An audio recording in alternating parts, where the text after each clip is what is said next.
Alhamdulillahi wa kafa wassalatu wassalamu ala rasulil mujtaba Sayyidina wa habibina wa syafi'ina wa maulana Muhammadinil Mustafa wa ala alihi wa ashabihi wa dhurriyatihi wa kulli man ittaba'al huda.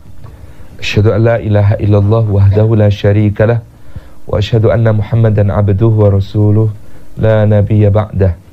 Thumma uhayyikum bi tahiyatil islamiyyah, tahiyatin thayyibatin mubarakah, tahiyati min indillahi tahiyati ahlil jannah. Assalamualaikum warahmatullahi wabarakatuh. Puji syukur kehadirat Allah Subhanahu wa taala atas limpahan karunia-Nya. Allah menghimpun kita di dalam majelis ilmu. Mudah-mudahan setiap langkah yang kita tempuh menuju ke tempat ini menjadi pemudah jalan kita semua menuju ke surga.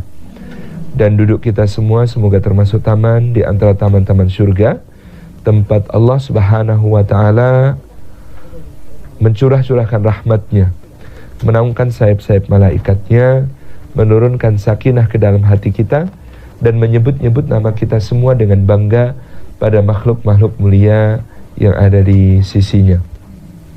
Hadirin semuanya yang dirahmati oleh Allah Subhanahu wa ta'ala. Sebenarnya syukur, sabar, dan istighfar itu tidak ada rahasianya. Disebut rahasia karena barangkali kita belum tahu. Allah dan Rasulnya Sallallahu Alaihi Wasallam telah memberikan kepada kita penjelasan atas ketiga perkara ini sebagai satu senjatanya orang mukmin menghadapi berbagai ujian di dalam kehidupan. Mulanya adalah iman.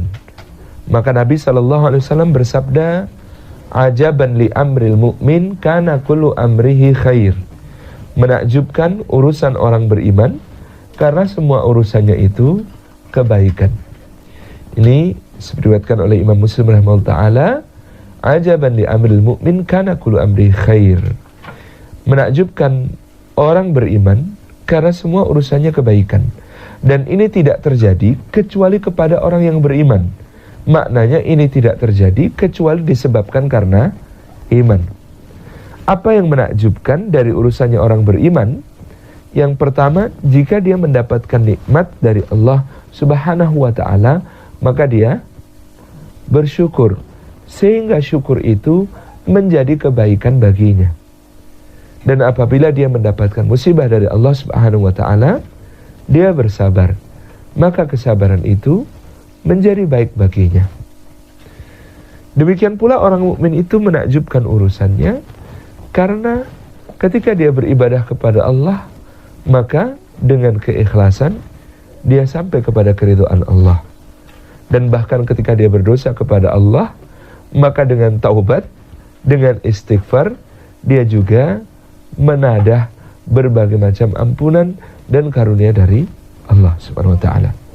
Jadi Rasulullah SAW menyebut keadaan orang beriman yang seperti ini sebagai keadaan yang menakjubkan. Karena keimanan yang ada di dalam dadanya menuntun dia untuk bersikap yang paling tepat menghadapi segala keadaan yang mungkin saja terjadi di sepanjang hidupnya. Itulah yang dikerjakan iman. Iman itu tidak menjamin kita supaya selalu berlimpah, selalu tertawa, selalu bahagia, selalu senang-senang, tidak. Yang dijaminkan iman adalah iman itu menuntun kita kepada sikap yang paling tepat menghadapi berbagai macam ujian yang diberikan oleh Allah Subhanahu wa ta'ala di dalam kehidupan. Mari kita bahas dari yang pertama. Yang menakjubkan pertama-tama dari orang beriman adalah apabila dia mendapatkan nikmat, maka dia bersyukur kepada Allah Subhanahu wa ta'ala, dan syukur itu baik baginya. Syukur itu, kata Sayyidina Umar bin Abdul Aziz rahimahullah ta'ala, nikmat yang lebih nikmat daripada nikmat yang disyukuri. Jadi mampu bersyukur atas suatu nikmat itu lebih agung daripada nikmat yang dirasakan lalu disyukuri itu. Kalau kita mendapatkan nikmat kesehatan, lalu dengan kesehatan itu kita mensyukurinya, mengucap tahmid kepada Allah, menggunakan nikmat kesehatan itu untuk mentaati Allah, untuk beribadah, untuk beramal saleh, membagi kemanfaatan kepada sesama manusia, maka yang demikian itu akan menjadi satu nikmat yang lebih nikmat daripada nikmat itu sendiri. Jadi mampu bersyukur itu karunia Allah. Kita tidak akan mampu bersyukur kalau tidak ditolong oleh Allah. Maka tadi Ibu Dani sudah membacakan satu doa yang sangat indah untuk selalu kita baca. Kalau bisa jangan sampai kelewat. Bisa di dalam sholat, yaitu di tasyahud akhir, atau bisa juga di luar sholat. Allahumma a'inni ala dzikrika wa syukrika wa husni ibadatik. Ya Allah, tolonglah aku supaya bisa berzikir ingat kepadamu, supaya bisa mensyukurimu atas nikmat-nikmat yang kau anugerahkan kepadaku, dan supaya aku bisa ihsan, supaya aku bisa mampu untuk memperbaiki ibadahku kepadamu. Inna salati wa nusuki wa mahyaya wa mamati lillahi rabbil alamin. Ya Allah, sesungguhnya salatku, ibadahku, manasik hajiku, kesemua aktivitas ketaatanku, hidupku dan matiku hanya untuk Engkau ya Allah. Padahal tidak layak untuk Engkau kecuali yang terbaik. Maka bantulah kami untuk memperbaikinya. Jadi ibadah itu Allah Subhanahu wa taala meminta ahsanu amala, amal yang terbaik. Oleh karena itu, kita lihat para nabi dan rasul di dalam Al-Qur'anul Karim banyak memohon kepada Allah supaya ditolong untuk mampu bersyukur, mampu taat, mampu beramal soleh, mampu melakukan berbagai macam ibadah ketaatan. Di antaranya dalam surah An-Naml, misalnya Nabi Sulaiman alaihissalam berdoa, Rabbi auzi'ni an ashkura ni'mataka allati an'amta alayya wa ala walidayya wa an a'mala salihan tardahu wa adkhilni birahmatika fi ibadikas salihin. Ya Allah, tolonglah aku supaya mampu mensyukuri nikmat yang Kau anugerahkan kepadaku, dan tolonglah aku supaya mampu mensyukuri nikmat yang Kau anugerahkan kepada orang tuaku, dan tolonglah aku supaya mampu beramal saleh, amal saleh yang Engkau ridhai, dan tolonglah aku, masukkan aku dengan rahmat-Mu supaya termasuk golongan orang-orang yang saleh, hamba-hambamu yang saleh. Itu. Jadi ini ibu-ibu yang dirahmati oleh Allah Subhanahu wa taala, bahwasanya syukur kita ini adalah sesuatu yang sangat bernilai, sangat berharga. Orang kalau bersyukur, maka Allah menjanjikan kepadanya dalam surah Ibrahim ayat yang ke-7, A'udzubillahi minasyaitonirrajim, wa id ta'adzana rabbukum la in syakartum la azidannakum. Dan ingatlah ketika Allah Subhanahu wa taala mempermaklumkan, mengumumkan kepada seluruh alam semesta, barang siapa yang bersyukur kepada Allah, jika dia bersyukur kepada Allah, la azidannakum, maka sungguh aku, kata Allah, pasti akan menambahkan nikmat itu kepada kalian. Wala in kafartum, tetapi jika kalian mengkufuri nikmat itu, tidak mengakui nikmat itu dari Allah, tidak mensyukurinya dengan cara-cara yang dituntunkan Allah, maka inna azabi lasyadid, ingatlah bahwa sesungguhnya azabku sangat pedih.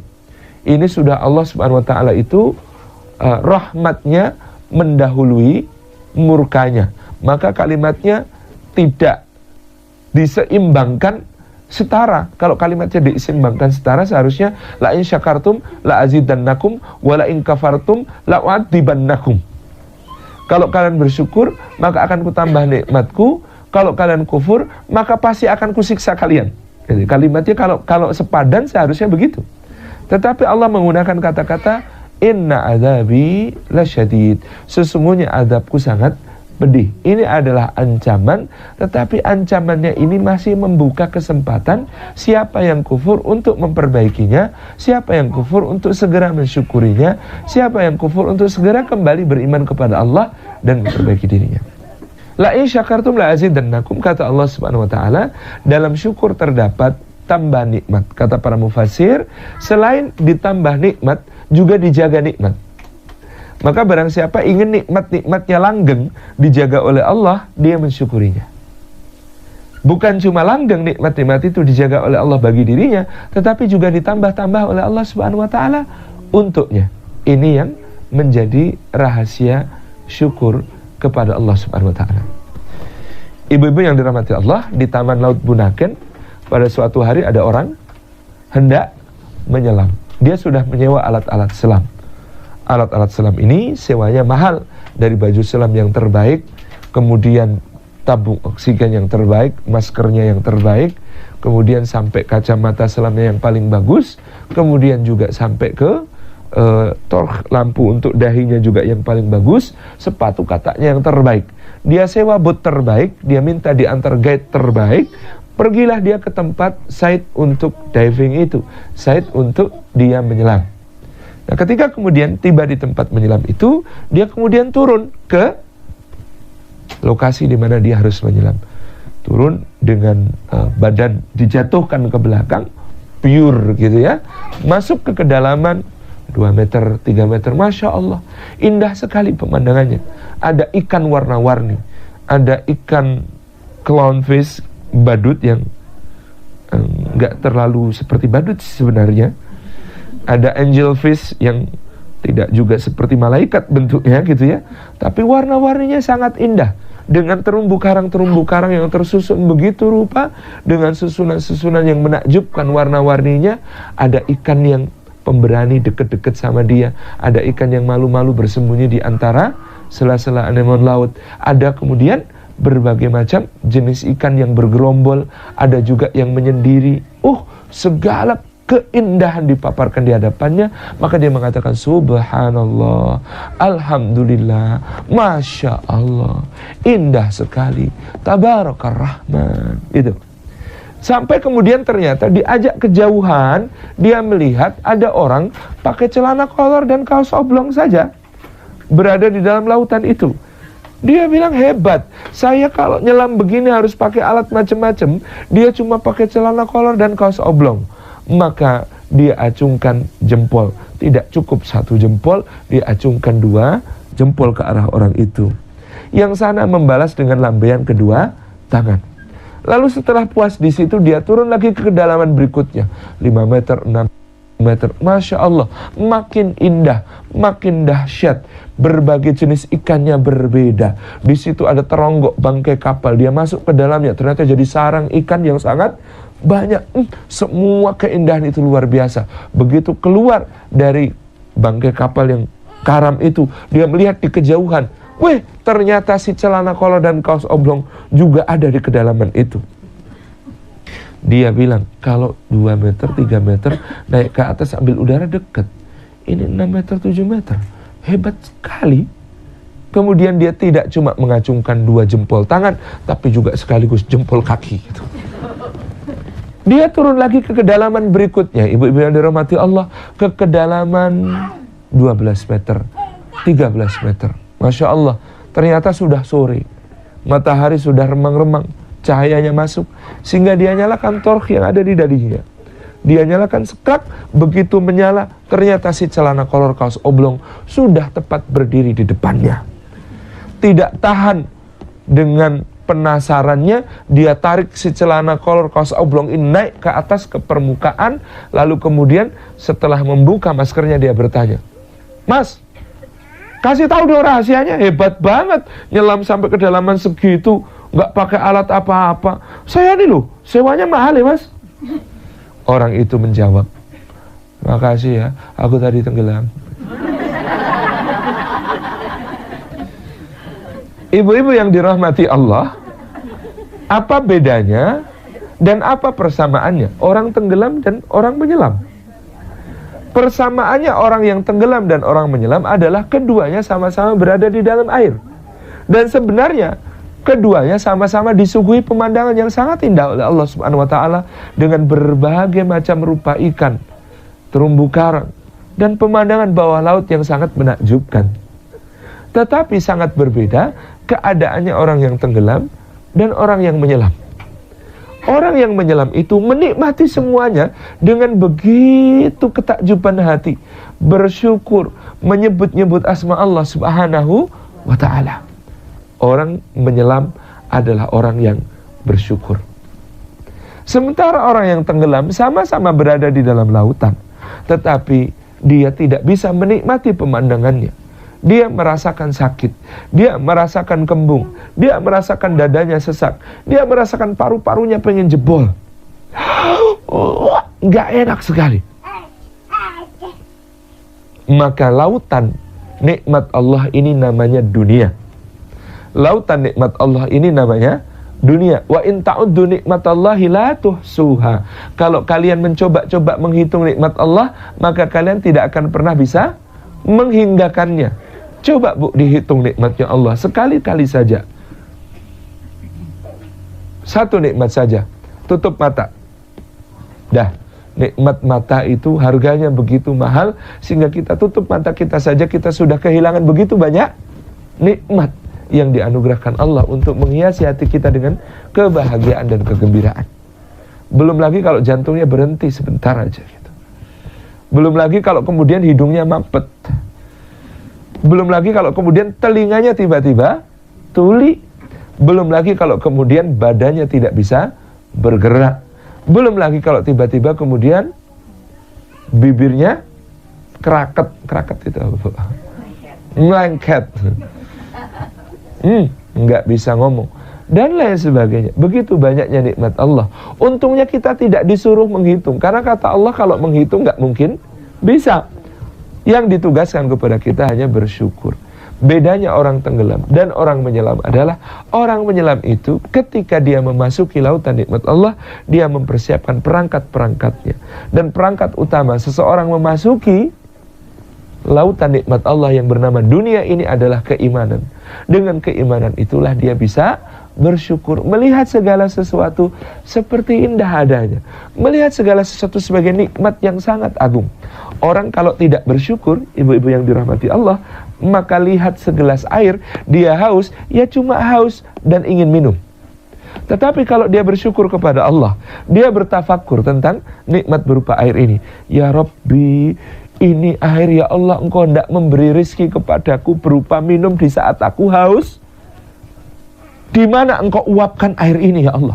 Di samudera sebelah mana uap itu? Naik ke langit, menjadi awan. Awannya itu ditiup oleh angin, dikisarkan, dibawa kemana itu awan? Awan itu di mana jatuh sebagai hujan? Hujan itu di mana menyusup ke kedalaman bumi? Kalau sudah di dalam bumi, di mana dia menelusup di antara celah-celah batuan? Kalau sudah begitu, di mana dia memancar sebagai mata air? Kalau sudah di mata air, siapa yang kemudian memasukkannya ke dalam botol misalnya? Kalau sudah di dalam botol, siapa juga yang nganter ke sini menuangkannya ke dalam gelas sampai bisa diminum? Bismillahirrahmanirrahim. Masya Allah, nikmatnya terasa bertambah-tambah. Bukan cuma kayak ada manis-manisnya gitu. Bukan cuma itu, tetapi yang terasa adalah betapa nikmatnya Allah itu untuk menghadirkan rizki air minum ini kepada saya, mempertemukan saya dengan air minum ini. Itu perlu panitia mengundang, membelikan tiket pesawat. Padahal cuma mau mempertemukan saya dengan rezeki yang sudah tertulis di Lauhil Mahfuz di sisi Allah. Itu sudah tertulis di Lauhil Mahfuz, tetapi sekali Allah untuk mempertemukannya indah sekali. Itulah orang bersyukur, Bu. Kadang-kadang mikirnya lebay. Itu orang bersyukur, Bu. Semua jadi pemandangannya indah sekali. Lihat suami bangun tidur, wajahnya nggak karuan. Masya Allah, itu kalau mensyukuri, ya Allah, ini dulu siapa yang melahirkan? Kok ya bentuknya kayak begini? Tapi disyukuri itu begitu indah. Jadi begitu indah. Rambutnya sudah mulai memutih, bercahaya gitu ya. Gitu ya, Masya Allah. Sudah penuh dengan kekayaan di dalam dirinya, gitu ya. Kekayaannya itu ada minyak di dalam darahnya, kolesterol. Ada apa lagi, Bu? Barang tambang yang ada emas di giginya. Ada apa lagi, Bu? Gitu ya. Itu Masya Allah, segala sesuatu dilihat dengan rasa syukur itu. Anak-anak kita ini kalau kita syukuri, kita lihat itu kayak jalan surga. Jalan surga ini. Ini kalau berdoa ini lidahnya ini yang kecil mungil ini, Rabbi firli wali walidayya warhamhuma kama rabbayani shaghira. Jangan-jangan ini yang menyelamatkan kelak saya di akhirat. indah sekali. Bagi seorang yang bersyukur, segalanya jadi terasa indah, segalanya jadi terasa nikmat, lebih nikmat, bertambah-tambah nikmat. Maka saya sering bilang suami-suami ibu, kalau ada apa-apa, nikmat Allah itu tolong disyukuri, pasti ditambah. Punya istri, disyukuri, maka pasti akan ditambah nikmatnya. Jumlah belum tentu. Tabarakar Rahman, ini yang diberikan oleh Allah Subhanahu wa ta'ala kepada kita. Rahasia syukur itu menambahkan nikmat, dan yang namanya syukur itu, ibu-ibu yang dirahmati Allah, meringankan hisab. Di akhirat kelak ada audit yang dijalankan Allah Subhanahu wa ta'ala kepada kita. Auditnya sangat rumit, pertanyaannya sangat detail, sangat rinci, di mana Allah Subhanahu wa ta'ala bukan hanya bertanya dipakai untuk apa, tapi gimana ngambilnya, dibelanjakan untuk apa. Semua ditanya, sen demi sen. Semua ditanyakan oleh Allah Subhanahu wa ta'ala. Nikmat itu yang sudah dianugerahkan kepada kita bukan cuma harta, kesehatannya, gitu ya, kelimpahannya, kesenangannya, masa santainya, semuanya akan ditanyakan oleh Allah Subhanahu wa ta'ala. Nah, audit itu bisa sangat merepotkan bagi kita-kita yang ternyata banyak nikmat Allah justru kita pakai untuk durhaka kepadanya. Banyak nikmat Allah kita pakai untuk tidak mentaatinya.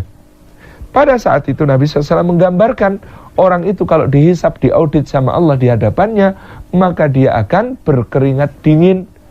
Nanti keringat dinginnya mengucur deras setara sebanyak apa action memalukan. Jadi kita semua ini ternyata bintang film. Bintang film, Bu, film kehidupan yang juru kameranya standby sejak kita balik sampai kita mati. Nama kameranya Raqibun Atidun. Yang Raqib Atid ini selalu mengawasi, tidak pernah lepas. Kameranya tidak kenal habis baterai. Kameranya juga tidak kenal habis memori. Pokoknya selama masih menjalankan tugas, dia akan terus merekam. Dan semua itu yang kelak akan ditayangkan di dalam hari yang disebut sebagai Yaumil Hisab, atau hari audit itu. Kita akan disuruh Allah menonton film yang kita bintangi sendiri, film yang menceritakan seluruh kehidupan kita di dunia. Maka tergantung seberapa banyak acting kita yang bagus, itu akan membuat kita tersenyum. Tetapi acting kita yang jelek akan membuat kita berkeringat, pucat pasi. Nah, Nabi SAW menjelaskan, saking beratnya hari itu, ada orang-orang yang akan tenggelam di dalam keringatnya sendiri. Ada orang yang tenggelam dalam keringatnya sampai mata kaki. Ada orang yang tenggelam dalam keringatnya sendiri sampai lutut. Ada orang yang tenggelam dalam keringatnya sendiri sampai pinggang. Ada orang yang tenggelam dalam keringatnya sendiri sampai pundak. Tergantung seberapa memalukan aktingnya. Maka berusahalah untuk menjadi seorang aktris yang layak mendapatkan piala citra atau bahkan Oscar, yaitu dengan akting sebaik-baiknya menurut skenario yang sudah dituliskan Allah. Skenario dari Allah adalah skenario untuk selalu taat kepada Allah di dalam berbagai macamnya.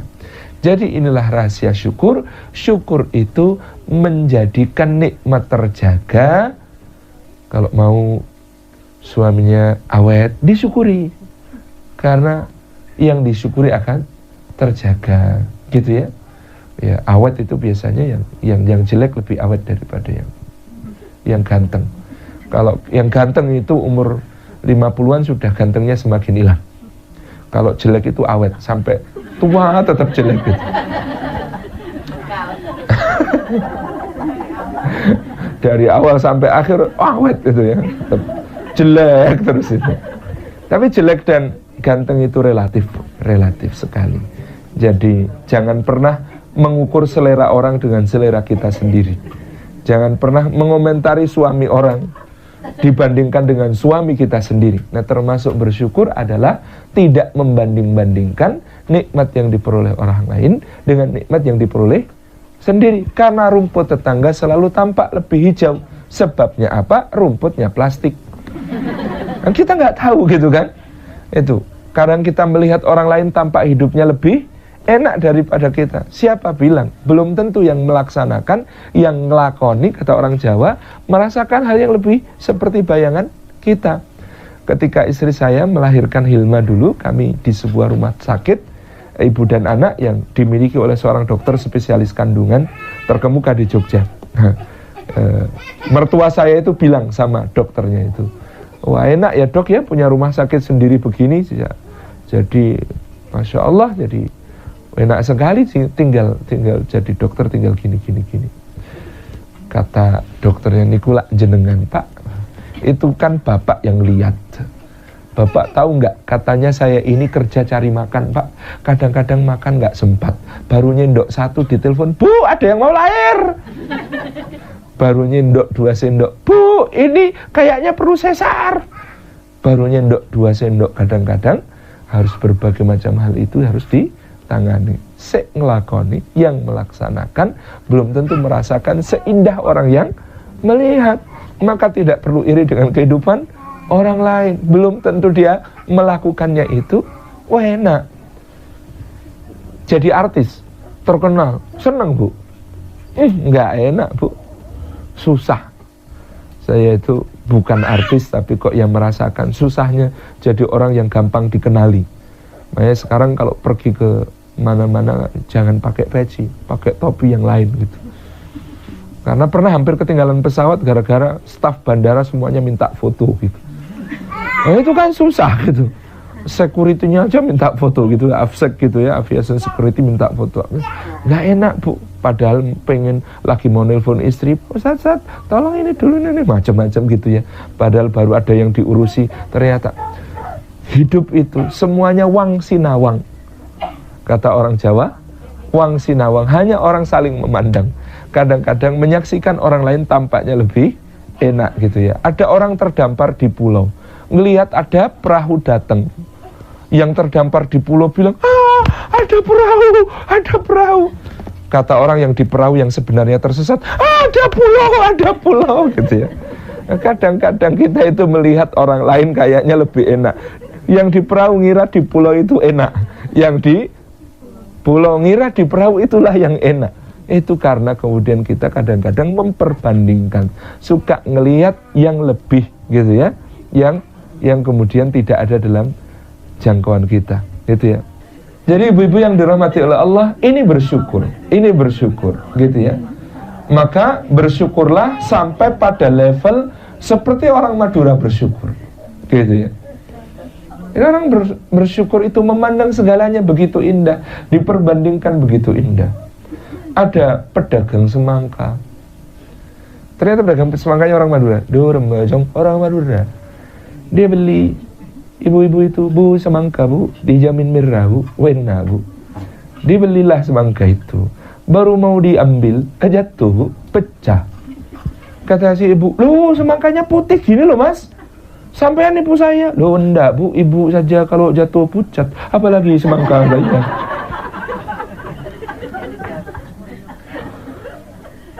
Di saat lain ada yang beli mangga, bu mangganya bu manis bu, lo beli berapa bu? Sekilo aja mas. Lo cuma sekilo bu, enggak apa-apa sekilo aja. Manis bener ini, manis bu, saya jamin manis. Lo ditimbang sekilo, manis. Dicoba di rumah ternyata asam semua. Datang kembali, nih katanya mangganya manis, ternyata asam semua. Sampai nipu saya. Lo ibu kok marah-marah? Saya dengan ibu itu nasibnya masih bagus ibu. Lo gimana? Ibu itu cuma ketipu sekilo kok marah. Lah saya ketipu 3 karung.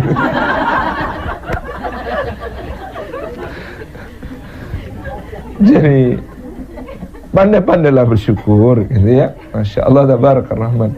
Melihat kadang sesuatu dari sudut pandang orang lain juga penting. Itu ya. Ini syukur. Syukur itu apa rukun syukur? Nah ini yang penting. Rukunnya syukur, 1, memuji pemberi nikmat. Rukunnya syukur itu 1, memuji pemberi nikmat. Dengan bertahmid, dengan bertasyik, alhamdulillah, masya Allah, la quwata illa billah. gitu ya. Termasuk mensyukuri nikmat ini menjaga yang dianugerahkan kepada kita. Contoh, ibu-ibu mungkin pernah mendengar pembahasan tentang ain. Apa itu ain? Ain itu mata yang dengki. Jadi kalau kita kemudian memiliki nikmat yang kemudian dipuji orang, jawablah dengan Masya Allah, la quwwata illa billah. Karena inilah yang menjadi penangkal ain. Masya Allah, tabarakallah, atau Masya Allah, la quwwata illa billah. Apa itu ain? Ain itu bukan berarti orang itu punya kekuatan di matanya yang kalau melihat kemudian menjadikan kecelakaan, keburukan bagi kita. Enggak. Tetapi ain itu kadang-kadang adalah bertemunya kedengkian dengan doa pas mustajab. Dia doanya pas mustajab, kemudian dia sedang memandang dengan pandangan dengki. Maka ini bisa menjadi kemadharatan bagi orang yang dipandang. Jadi bukan karena dia punya kekuatan, tidak mungkin dia melakukan itu tanpa izin Allah Subhanahu wa ta'ala. Tetapi yang disebut ain itu kayak cerita di surah Al-Kahfi. Ada dua pemilik kebun, yang satu kebunnya besar, yang satu kebunnya cuma sempit. Yang pemilik kebun besar ngejek-ngejek kepada si pemilik kebun yang sempit. Akhirnya si pemilik kebun yang sempit itu kemudian marah, tersinggung, merasa terdolimi, kemudian mengucapkan sesuatu yang buruk tentang kebunnya orang yang lebih luas itu. Akhirnya kebun yang luas itu ditimpa bencana. Itu karena ketemu antara dua hal, yaitu mata dengki sekaligus juga doanya terkabul, doanya diijabah. Orang doanya diijabah sebabnya macam-macam. Mungkin karena dia lagi puasa, mungkin karena dia lagi memang dalam keadaan terdolimi misalnya, madlum, apa dia lagi musafir kayak saya, bepergian, itu bagian dari fasilitas doa mustajabah itu. Nah, doa mustajab sebabnya macam-macam, tapi mata yang dengki ini juga menjadi bahaya. Maka ucapkan Masya Allah, la quwata illa billah. Alhamdulillah, kalau anak kita dipuji, ganteng banget ya, alhamdulillah, Masya Allah, la quwata illa billah. Jadi kita kembalikan semua nikmat itu kepada Allah Subhanahu wa ta'ala. Ini rukun pertama syukur, memuji yang memberi nikmat. Yang kedua, rukun syukur adalah menggunakan nikmat itu untuk jalan yang diridhoi pemberi nikmat. Menggunakan nikmat itu pada hal-hal yang diridhoi oleh pemberi nikmat, yaitu Allah. Jadi syukur itu tandanya kita mensyukuri suatu nikmat. Nikmat itu digunakan untuk ketaatan. Nikmat itu digunakan untuk hal-hal yang baik, hal-hal yang ma'ruf, hal-hal yang khair gitu. Tidak termasuk mensyukuri meskipun alhamdulillah berulang kali kalau kemudian digunakan untuk maksiat. Alhamdulillah saya punya duit banyak ini, mau tak pakai ke gedung yang kayak trapesium itu. Itulah gitu ya. Dono Kasino Indro. Mau dipakai untuk judi. Ya tidak termasuk mensyukuri meskipun nanti habis judi menang juga alhamdulillah. Gitu. Wah, ini alhamdulillah ini dapat untung banyak, mau saya belikan minum-minuman untuk merayakan. Nah, tidak termasuk mensyukuri kalau tidak digunakan di tempat ketaatan. Jadi pertama menyebut pemberi nikmat, yang kedua menggunakannya untuk yang diridhai oleh pemberi nikmat, yang ketiga wa amma bi nikmati rabbika fahaddits, tahaddus bi nikmah, dengan membawa nikmat itu supaya bermanfaat bagi orang banyak. Itu ya, nikmat diberi rumah, rumahnya luas, tawarkan terus, pengajian kapan di rumah saya gitu. Bu, pengajian Selasa Kliwon di rumah saya, pengajian Rabu Wage di rumah saya, pengajian Jumat Pahing di rumah saya, pengajian Minggu Legi di rumah saya gitu ya, pengajian pokoknya arisan RT di rumah saya, RW di rumah saya, dasawisma di rumah saya gitu ya.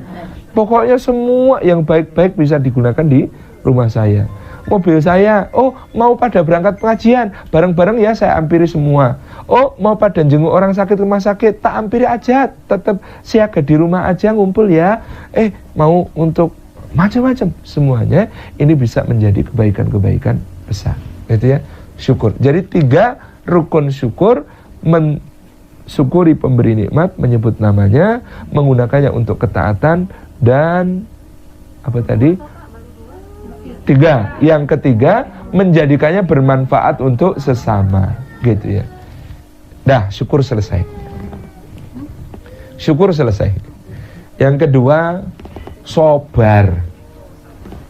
Sobar pakai sod.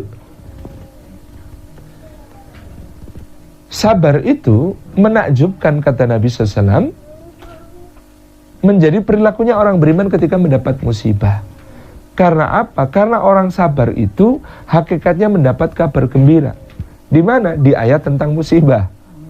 وَلَنَبْلُوَنَّكُمْ بِشَيْءٍ مِّنَ الْخَوْفِ وَالْجُوعِ وَنَقْصٍ مِّنَ الْأَمْوَالِ وَالْأَنْفُسِ وَالثَّمَرَاتِ وَبَشِّرِ الصَّابِرِينَ.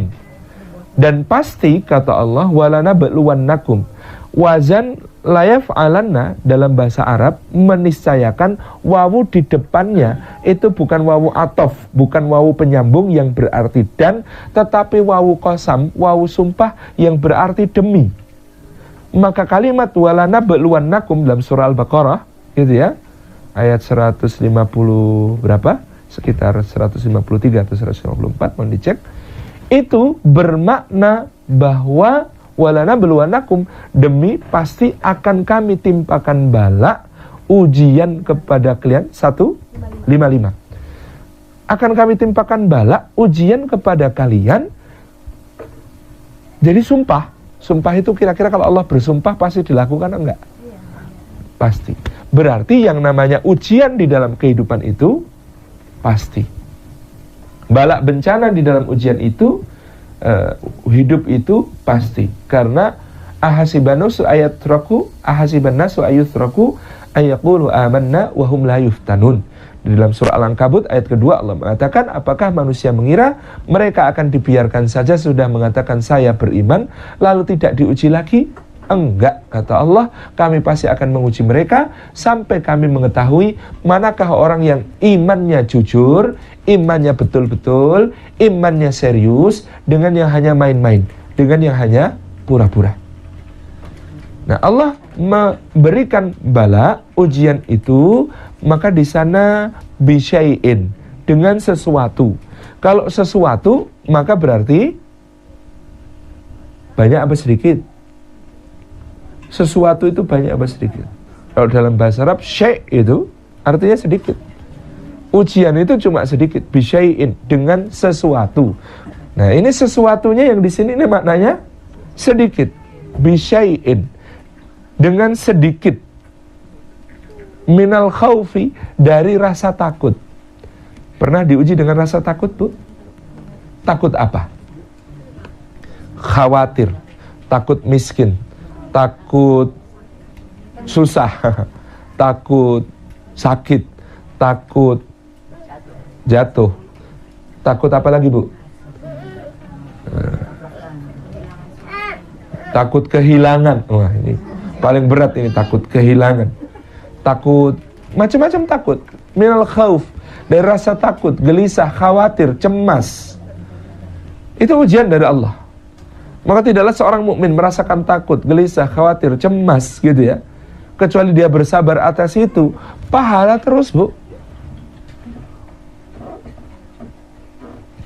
Walju, dan rasa lapar. Pernah diuji dengan rasa lapar? Sekarang lapar, Bu? Ya Allah. Jadi gak enak saya pengajiannya gitu kan. Kita segera akhiri ya. Diuji dengan rasa lapar oleh Allah Subhanahu wa taala. Makna rasa lapar seluruh kekurangan. Kadang-kadang kita ini sudah makan tapi tetap merasa lapar. Kenapa? Karena kemudian kita merasa kurang, merasa ada sesuatu yang kemudian mengganjal hati kita, yang bikin lebih lapar daripada lapar yang sebenarnya gitu. Walju, dan rasa lapar. Juga rasa lapar ketika berpuasa. Tabarak Rahman. Wa naqsim minal amwal, dan berkurangnya harta. Pernah merasakan ya, harta berkurang, tabungan kok ya itu ada buku endingnya sedih gitu ya. Lagi baca apa, Bu? Baca buku, Pak, lo kok nangis endingnya sedih banget. Buku apa toh? Buku tabungan gitu. Naqsim minal amwal, berkurang harta karena berbagai sebab, musibah dan lain sebagainya. Kita mengalami itu. Wal anfus, dan berkurangnya jiwa.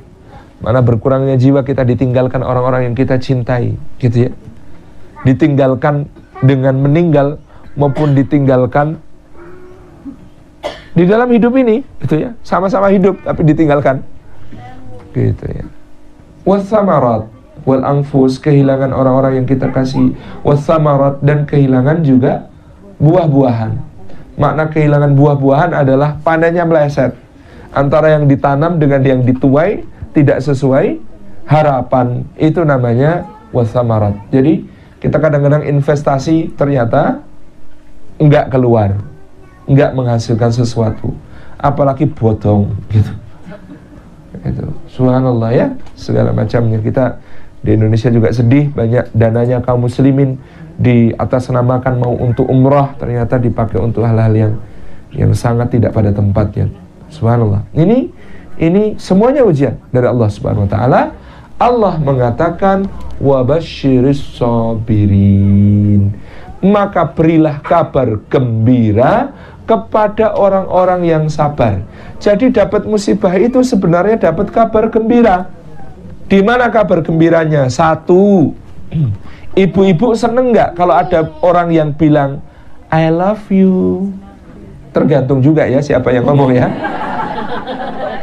Saya waktu di Aberdeen pagi-pagi jalan-jalan gitu ya, kok ya yang nyapa itu nenek-nenek, hello sweet. Nah, kan tergantung siapa yang mengatakan juga. Tetapi pada umumnya dicintai itu satu hal yang sangat indah. I love you. Orang mengatakan mencintai kita. Bagaimana orang yang sabar itu tidak berbahagia karena yang mengatakan I love you adalah wallahu yuhibbus sabirin. Allah cinta kepada orang-orang yang sabar. Ini jaminan lu. Orang sabar itu dicintai Allah Subhanahu wa ta'ala. Jadi yang pertama, rahasianya sabar itu, kenapa dia disebut kabar gembira? Karena ada yang cinta sama dia, yaitu Allah. Yang kedua, ibu-ibu yang dirahmati Allah, seneng gak kita kalau ada yang bilang sama kita, aku akan selalu bersamamu, aku tidak akan pernah meninggalkanmu, aku akan selalu di sisimu. Seneng gak bu? Seneng, tergantung juga ya. Selalu di sisimu tapi gangguin.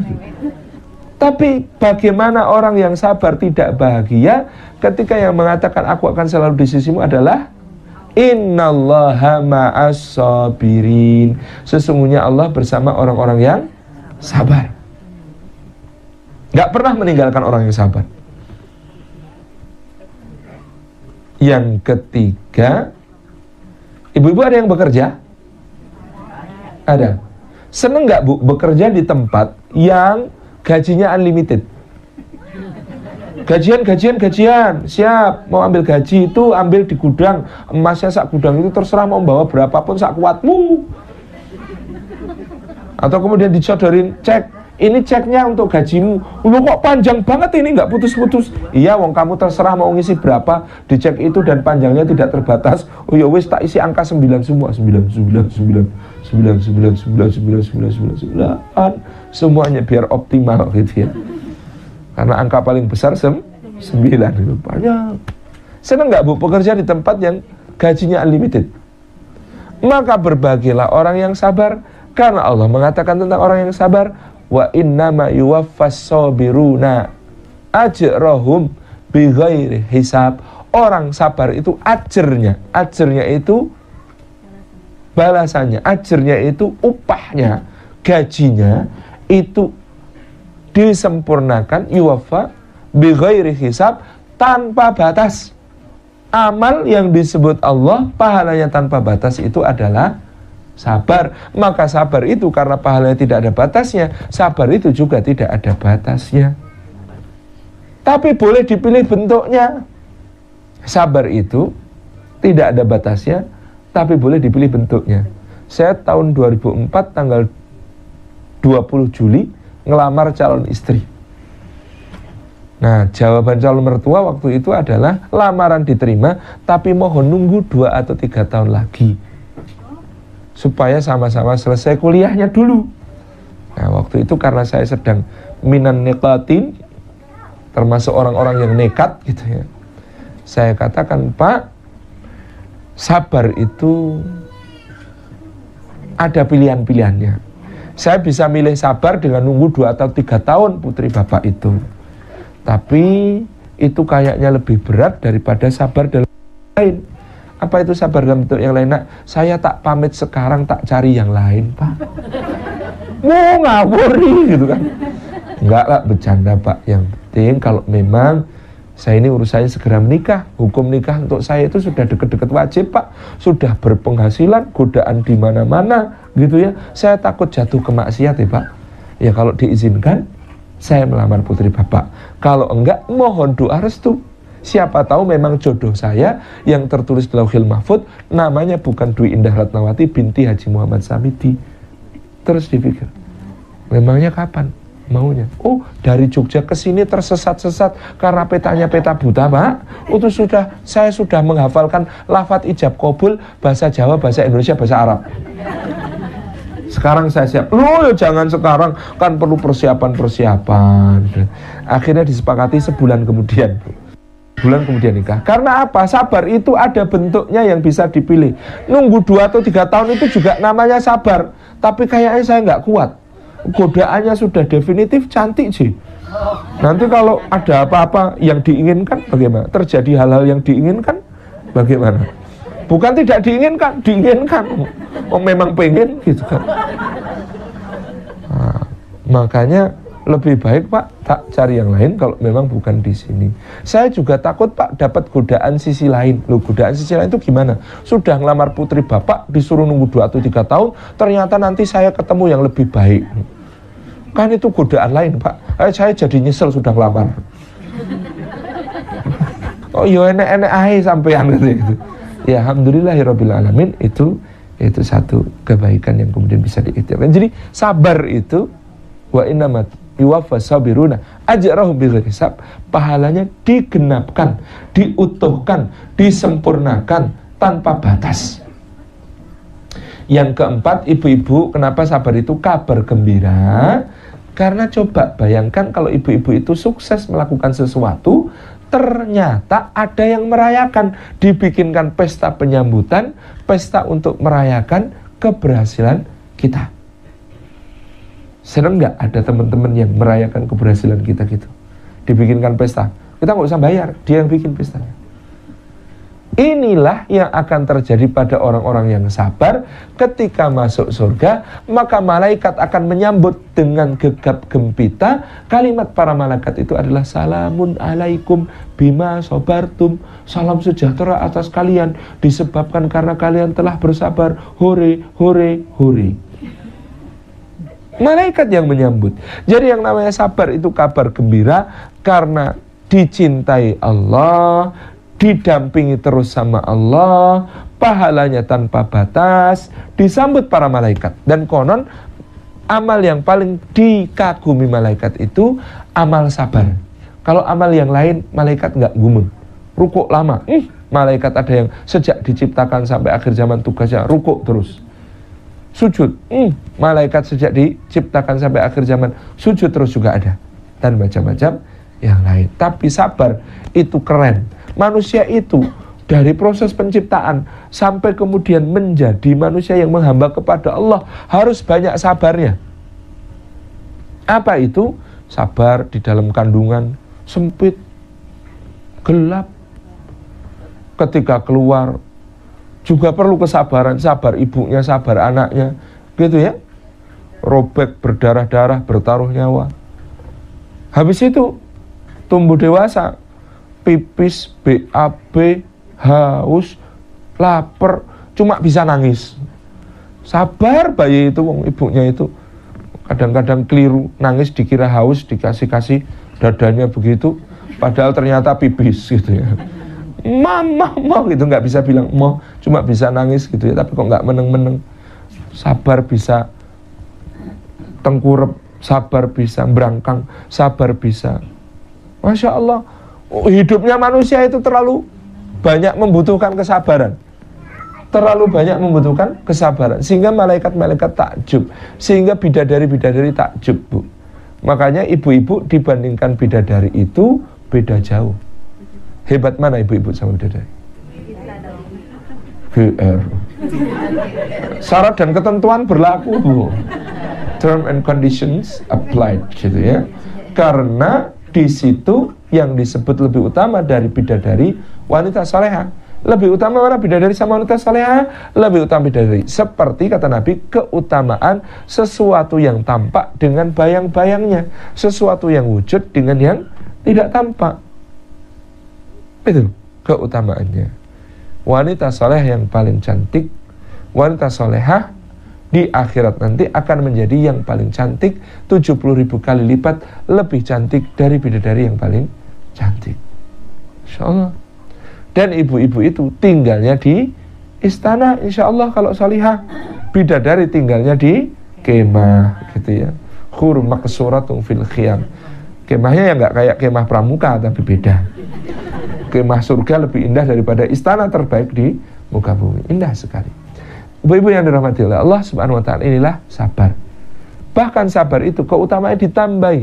Ulaika alaihim shalawatum mir rabbihim wa rahmah wa ulaika humul muhtadun. Orang sabar itu atas mereka ada salawatnya Allah. Salawatnya Allah itu segala limpahan kebaikan dari Allah. Wa rahmah, dan juga kasih sayangnya Allah. Dikasih dan disayang sekaligus sama Allah Subhanahu wa taala. Kasih sayang Allah. Wa ulaika humul muhtadun, dan orang yang sabar itu adalah orang-orang yang selalu mendapatkan bimbingannya Allah, selalu mendapatkan petunjuknya Allah Subhanahu wa taala. Kata Sayyidina Umar, lawang 2 saja sudah baik ya Allah, kok ya diparingi 3. Alhamdulillah. Keutamaannya sabar itu. Dan ibu-ibu yang dirahmati oleh Allah Subhanahu wa taala, syiarnya orang mukmin itu qul, katakan hai Muhammad, la yusibana illa ma kataballahu lana. Tidak akan menimpa kami musibah-musibah apapun kecuali yang sudah ditetapkan Allah untuk kami. Dulu saya nggak ngerti bahasa Arab, ngira ayat ini bicara tentang tidak akan menimpa kami kecuali musibah yang sudah Allah tetapkan bagi kami. Ternyata kalau begitu harusnya ayatnya la yusibana illa ma kataballahu alaina, atas kami. Itu kalau membicarakan musibah itu pakai alaina, atas kami. Tapi ayat ini illa ma kataballahu lana, pakai huruf lam. Tidak akan menimpa kami kecuali apa yang Allah sudah tetapkan untuk kami. Jadi artinya, terjemahnya, tafsirnya yang lebih tepat, tidak akan menimpa kami musibah apapun kecuali musibah yang sudah Allah tetapkan, ganti lebih baiknya, pahalanya yang sempurna untuk kami. Syiarnya orang beriman itu bukan cuma meyakini bahwa musibah itu yang menimpa kita ya memang yang untuk jatah kita. Tapi orang beriman itu meyakini bahwa musibah yang menimpa kita itu pasti pahalanya memang sudah disediakan untuk kita. Masya Allah. Nah, apa jenis-jenis sabar?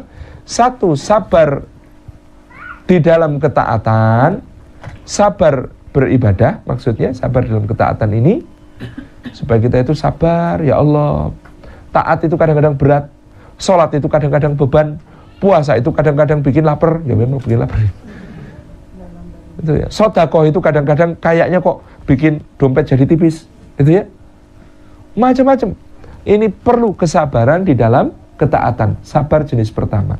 Sabar yang kedua, sabar menjauhi maksiat. Karena maksiat itu kadang-kadang tampak indah, tampak cantik, tampak menarik. Gitu ya. Godaan-godaan itu tampak dihias sedemikian rupa oleh setan sehingga tampak begitu indahnya. Neraka itu dihiasi oleh berbagai macam perkara-perkara yang indah di dunia. Kayaknya semua yang dosa-dosa itu kalau dibayang-bayangkan kok ada indahnya. Inilah yang menghajatkan kesabaran kita di dalam menghindari musibah. Sabar ketiga adalah sabar menghadapi musibah. Sabar di dalam menghadapi musibah. Sabar keempat adalah sabar untuk terus bersama orang-orang benar. Kenapa penting yang keempat ini? Sabar bersama orang yang benar. Wasbir nafsaka ma'al ladzina yad'una rabbahum bil ghadati wal 'ashyi yuriduna wajhah. Sabarkan dirimu hai Muhammad untuk terus bersama dengan orang-orang yang menyeru Rabbnya pada pagi dan petang hanya mengharapkan ridhonya, tidak mengharapkan yang lain. Karena sabar bersama orang benar itu penting, sebab orang benar kadang lebih nyebelin daripada orang tidak benar. Kalau orang tidak benar, kita mau berbuat jelek, mau berbuat maksiat, mengikuti hawa nafsu, senang-senang, having fun, pokoknya hidup itu cuma senang-senang, terus dia mendukung kita. Tapi kalau orang benar, itu resek, suka mencampuri urusan kita, suka ngasih nasihat tanpa diminta. Maka kita ini diperintahkan sabar juga bersama orang-orang yang benar. Karena orang-orang benar itu kadang-kadang jengkelin. Tapi jengkelinnya demi kebaikan kita. Dia mengingatkan kalau kita salah, kalau kita alpa, kalau kita lalai. Dia meluruskan kalau kita bengkok. Dia kemudian membetulkan kalau kita keliru. Ini orang benar. Ya, kalau kita punya sahabat, teman, itu sukanya kasih nasihat di jalan yang benar, itu ya disabar-sabarkan dulu. Wong nasihat itu permata. Cara ngasih orang nasihat kepada kita itu macam-macam. Ada permata itu digenggam ke tangan kita sambil salaman, terima ya Jeng, mudah-mudahan manfaat gitu ya.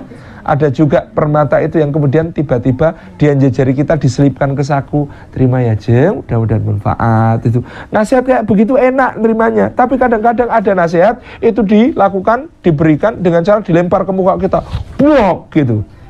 Tapi nggak apa-apa, wong permata, ambil permatanya yang penting. Salah sendiri permata kok dilempar gitu ya. Buat kita, hak kita dapat permata. Ada yang diguaplokkan ke wajah, gitu kan. Tapi permata, ambil permatanya gitu ya. Ini adalah kebaikan. Makanya sabar untuk bersama orang-orang benar. Karena orang benar ini membawa kita ke kedudukan yang sangat tinggi di sisi Allah. Mungkin bahkan kita diselamatkan kelak di akhirat. Karena teman-teman kita yang benar ini cari-cari kita di surga. Kok teman kita yang satu itu belum ada ya? Oh, masih tertahan apa ya? Ya Allah, kami nggak mau masuk surga kalau nggak bersama teman kami yang satu itu. Wong pengajiannya bareng kami, sholat jamaahnya bareng kami, apa-apa bareng kami. Kok ini di surga kok tidak dikumpulin sama kami? Kumpulin ya Allah. Oh ya, diambilkan. Sudah agak gosong-gosong dikit itu. Alhamdulillah gitu. Loh, kamu kok bisa ke sana? Oh ya, aku tuh bener nek cuma nek sama kalian, nek nggak sama kalian itu yo seneng nyicip-nyicip ya nggak bener gitu. Misalnya gitu ya. Tapi ini ada syafaatnya orang-orang benar yang menjadi sahabat kita. Bersamalah orang-orang yang benar. Jadi sabar ada 4, sabar taat, sabar anti maksiat, sabar menghadapi musibah sama orang benar. Oke, sabar selesai pembahasannya. Oke, terakhir adalah tentang istighfar.